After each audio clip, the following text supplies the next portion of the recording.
The clerk will report the title of the bill.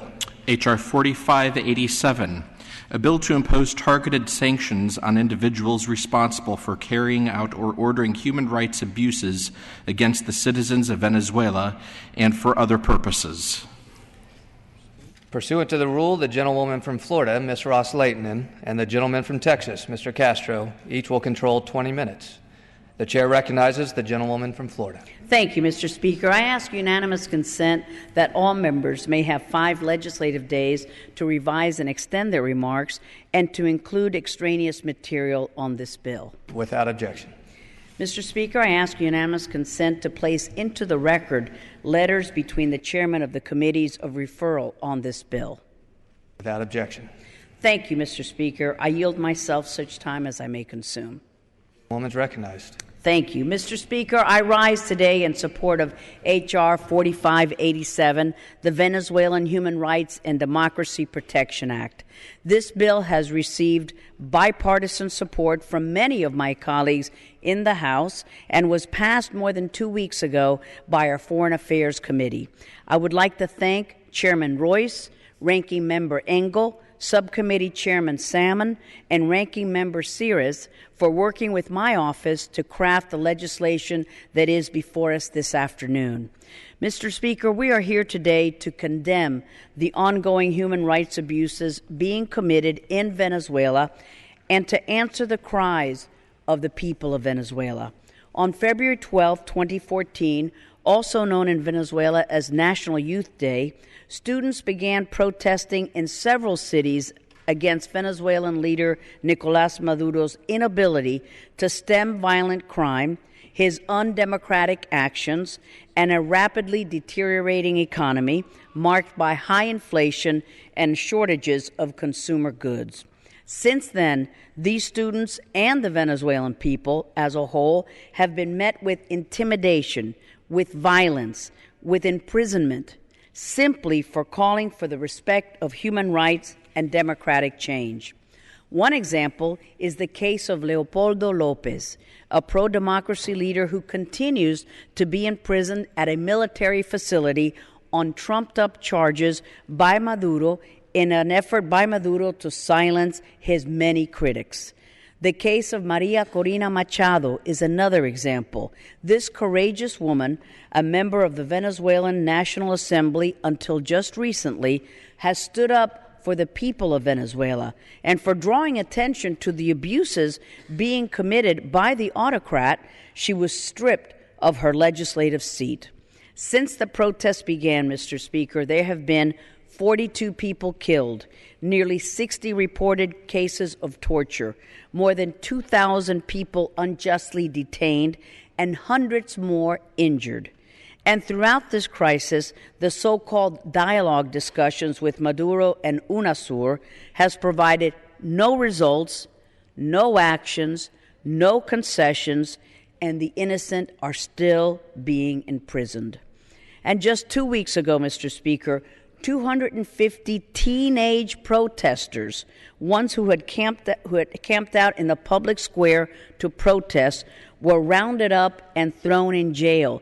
Teenagers. But the problems in Venezuela go beyond these protests. Venezuela has now become one of the most dangerous countries in Latin America. According to press reports, between January 2014 and April 2014, there were over 4,500 homicides in Venezuela. That is a staggering statistic, Mr. Speaker.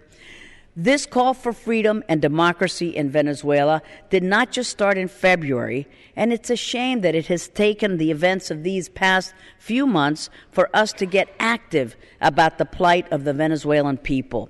The struggle for freedom in Venezuela has been ongoing for over a decade due to the oppressive policies put forth by the late Hugo Chavez, which have now continued under his hand-picked successor. The legislation before us, Mr. Speaker, is very direct and very clear. It seeks to target Venezuelan officials by denying them visas to enter the United States, blocking property, freezing assets, and prohibiting financial transactions to members of the Venezuelan regime who are responsible for the commission of serious human rights abuses against the people of Venezuela. Very clear, very direct. The United States Congress must stand ready to act on the calls of freedom and democracy around the globe. And the Venezuelan people have sent us a distress signal for help. Today, we answer that call by condemning the actions taken by the Maduro regime and showing our support to the people of Venezuela who are seeking liberty, freedom, human rights, and justice. With that, Mr. Speaker, I reserve the balance of our time. Gentlewoman reserves. The chair now recognizes the gentleman from Texas, Mr. Castro. Thank you, Mr. Speaker. I rise in strong support of H.R. 4587, the Venezuelan Human Rights and Democracy Protection Act, and yield myself as much time as I may consume. Recognize.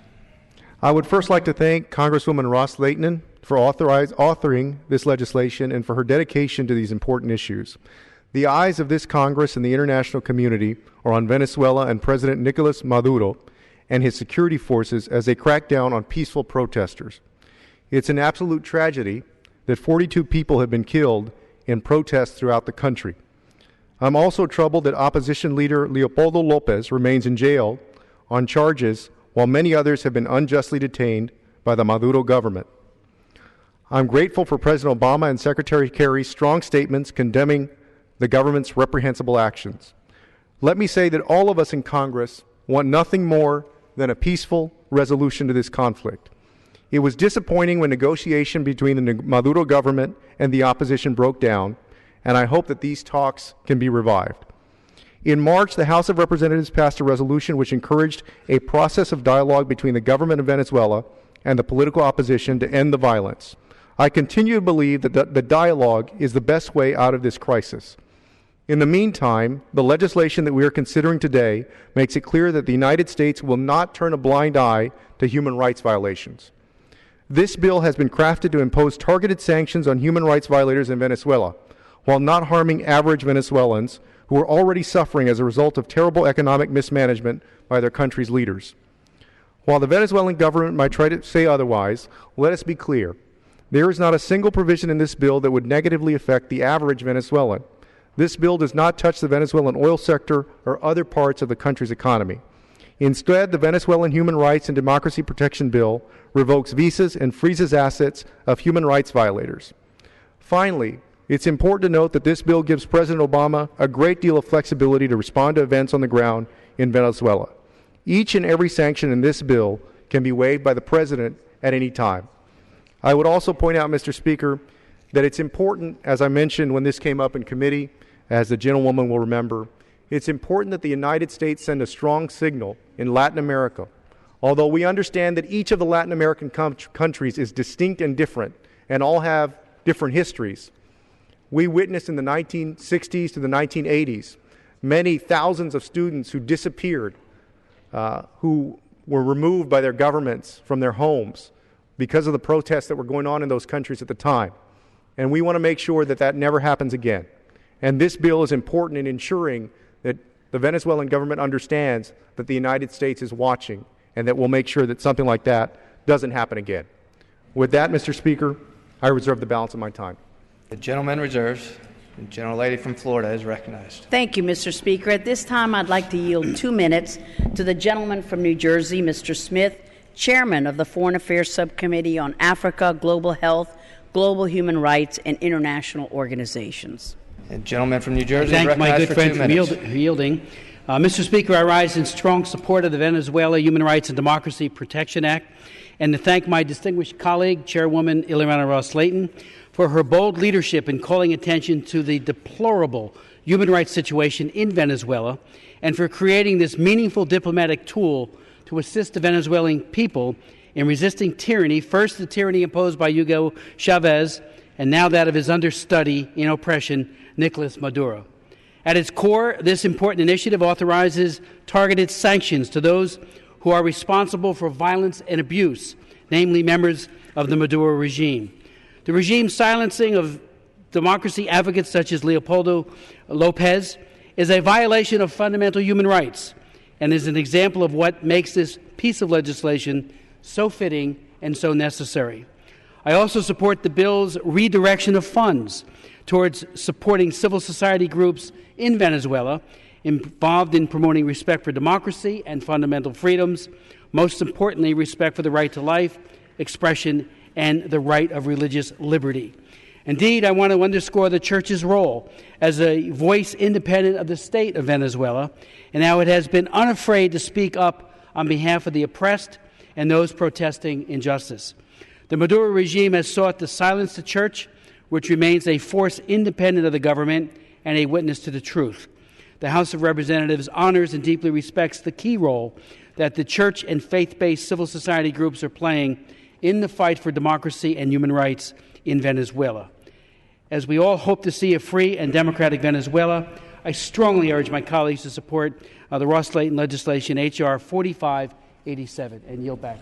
Thank you very much. Gentleman yields back. Gentlelady from Florida reserves. Gentleman from Texas. I reserve, Mr. Speaker. Thank you, Mr. Speaker. I'd like to yield 2 minutes to the gentleman from Indiana, Mr. Messer, a member of the Committee on Financial Services. Gentleman from Indiana is recognized for 2 minutes. Mr. Speaker, I rise in support of this important bipartisan bill to promote human rights in Venezuela. I want to commend my colleague, Chairwoman Ross-Leighton, for bringing this important measure forward.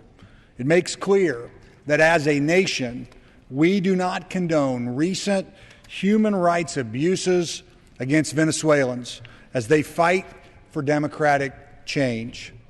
Venezuelans speaking out for basic rights and freedoms, such as the ability to speak freely and live free from intimidation and violence, have been harassed, intimidated, threatened, and killed as a result of their desire to determine their own destiny. Just this month, 41 people have been killed, over 100 injured, and 60 tortured in Venezuela in response to pro-democracy demonstrations. These are alarming statistics, and action must be taken to prevent this violence and hold the perpetrators accountable.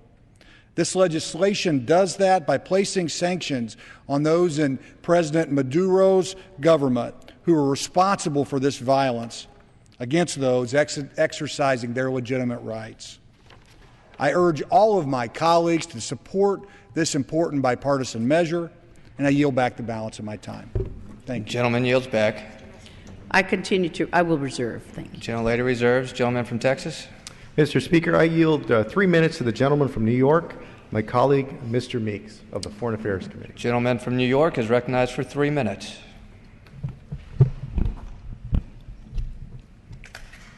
Thank you, Mr. Speaker. I come to the floor today to oppose H.R. 4587, the Venezuelan Human Rights and Democracy Protection Act. And while I'm deeply troubled by the violence that erupted in Venezuela at the onset of protests months ago, and I join all of the people of Venezuela in mourning the loss of many lives, I also join all of the people of Venezuela in the desire to see peaceful protests and a peaceful outcome, and that violence by anyone and everyone cease. I remain committed to doing everything in my power to support a positive outcome in that nation. But I believe vehemently that unilateral action by the United States is not the answer. And that is why this bill is not the right step to take. I know that there are high emotions on all sides of this issue, and I understand why. But the House should not act emotionally. It should act judiciously. This bill does not advance U.S. interests. It will not help the people of Venezuela, and it sends the message to our regional allies that we don't care much about what they think. And these are allies. These are our friends. Moreover, the Obama administration has the authority to do what this bill calls for right now. And the administration has shown its willingness to use its authority. So what then is our objective? Is it intended to push Venezuela to the brink? What would that do for the Venezuelan people and the region?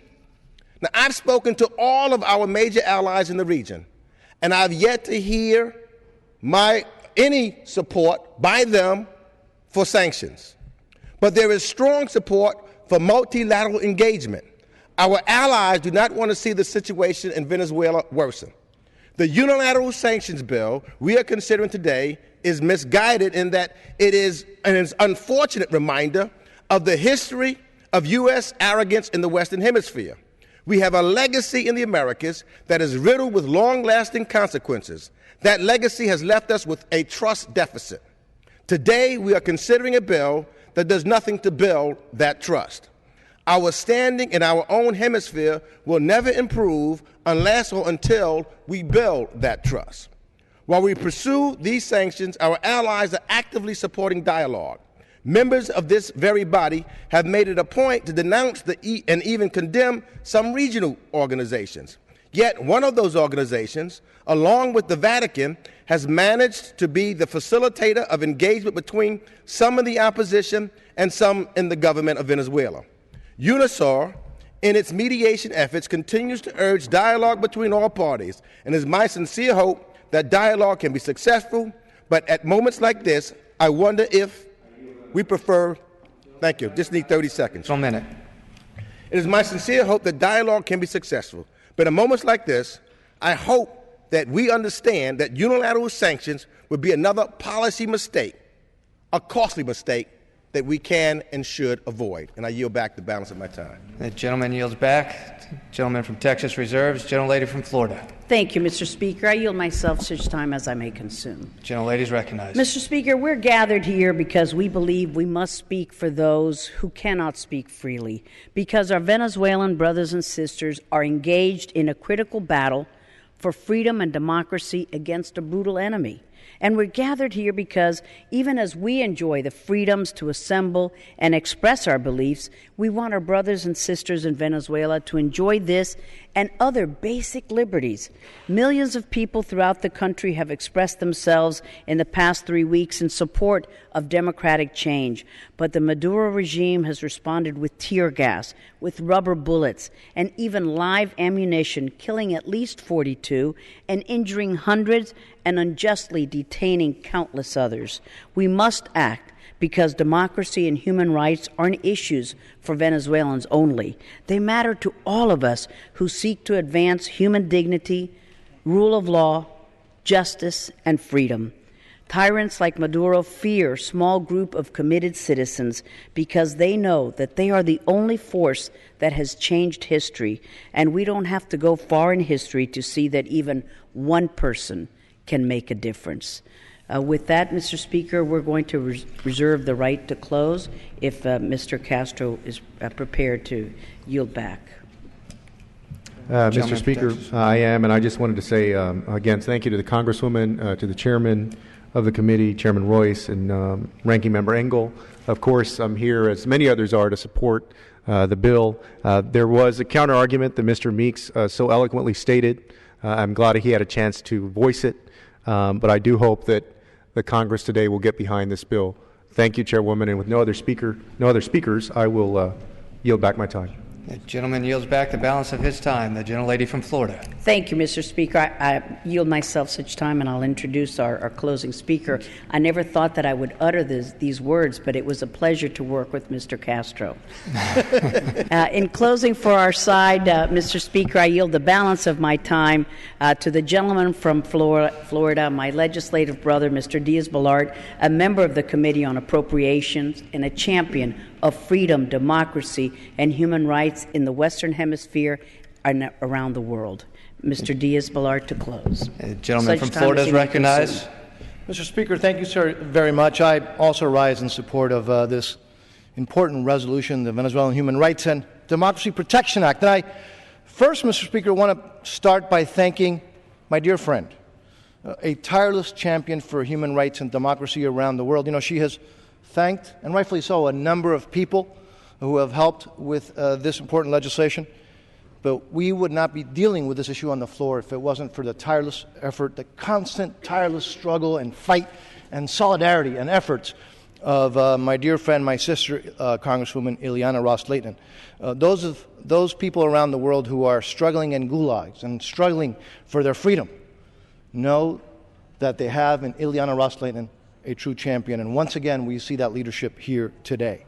Mr. Speaker, since mid-February, the people of Venezuela, led mostly by students, by the way, have risen up to protest the corruption, the food shortages, the crime rates, the alarming repression that have worsened during the Maduro's few months in office, in control. In response to these legitimate, peaceful grievances, Mr. Speaker, the Venezuelan regime, what they've done is they have ordered security forces to brutally crack down, with great force and brutality, crack down on the opposition. They've used unlawful force. They've used severe beatings and beatings of unarmed protesters, mostly students. And by the way, even shooting some of them point blank. They even jailed some of the main opposition leaders on phony charges, Mr. Speaker. And since the protests began, as you've already heard, more than 40 people have been killed. About 3,000 people have been arrested. Many have disappeared, and hundreds more have been injured, Mr. Speaker. And in addition, Maduro's regime has instituted a virtual media blackout, blocking images even over the internet, and, by the way, even expelling journalists, including CNN and NTN. Just this past weekend alone, the Venezuelan regime blocked CNN, a news crew, from covering local elections. Obviously, they don't want anybody there that can show when and how they're stealing those sham elections. And it's shameful, Mr. Speaker, that the Chavez Maduro regime, the policies, have managed to really get one of the richest economies in Latin America, the largest oil exporter in Latin America, and they've made it, frankly, a poverty-ridden nation. People now face shortages of some of the most basic commodities, Mr. Speaker. And by the way, inflation is about 50% over the last year. So no wonder the people are struggling. Maduro has intensified his intimidation tactics, though, by increasing political arrests, by militarizing his response, using thugs to respond to the peaceful opposition members and students who are in the streets demanding freedom. He's been labeling those unarmed opposition leaders as terrorists and also enemies of the state. We've heard that before, Mr. Speaker. This bill, frankly, just directs our administration to rightly deny visas, to freeze assets and prohibit financial transactions to the members of the Venezuelan regime responsible, Mr. Speaker, those responsible for committing these human rights abuses. So these corrupt cowards, who now have blood on their hands, they shouldn't be allowed to travel to our country while they continue to brutalize their fellow citizens, the students who are in the streets just demanding freedom, the regaining of their sovereignty. It's time to hold these human rights abusers accountable. Those complicit with those egregious acts of human rights violations, Mr. Speaker, they have to be named. They must be named, and they must be named and shamed. And they need to suffer the consequences of their actions. So Mr. Speaker, I have the great fortune and privilege of representing a patriotic and vibrant Venezuelan American community in southern Florida. They continue to bring the attention to these deplorable conditions, those in Venezuela, while the vast majority of the international community, that some would like us to yield to their wishes, but yet they're not saying anything. The Venezuelan people are standing up, in many cases dying in the streets, and the vast majority of the international community is silent. So some would have us just also be silent. Well, with the passage of this bill, the United States House of Representatives will send a strong signal that we stand in solidarity with the Venezuelan people as they struggle to regain democracy, to regain their freedom from the Maduro regime. This House, the United States of America, the People's House, stands with them. So I urge the support of my colleagues on this common sense resolution. I know that I keep hearing, I've heard a little while ago from people that I greatly respect, well, but not all Venezuelans support sanctions. No, the regime doesn't support the sanctions.